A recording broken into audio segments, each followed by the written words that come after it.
নমস্কার বন্ধু, আপনারা যারা নিজের বাড়ি নেই কিন্তু তবুও বাস্তু দেখাতে চান বা বাস্তু ঠিক করতে চান, তাদের জন্য এই ভিডিও। তবে ভিডিওটা বলার আগে বা আপনাদেরকে ইনফরমেশন দেওয়ার আগে আমি বলবো, একবার আমার চ্যানেলটি সাবস্ক্রাইব করে নিন, কারণ আগামীতে দারুণ টিপস আসতে চলেছে আপনাদের জন্য।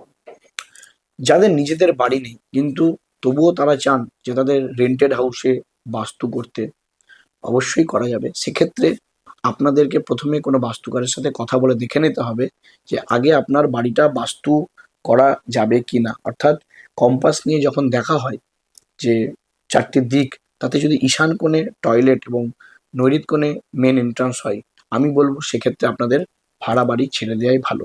কিন্তু এইরকম যদি কোনো দোষ না থাকে, ছোটোখাটো কোনো দোষ থাকে, তাহলে সেক্ষেত্রে শ্রীযন্ত্রম, স্বস্তিক বা বিভিন্ন রকমের যে আমাদের হেলিক্স থাকে, সেই সমস্ত দিক অনুযায়ী হেলিক্স বা স্টাড ইউজ করে আপনারা অবশ্যই রেন্টেড হাউসেও বাস্তু ঠিক করতে পারেন।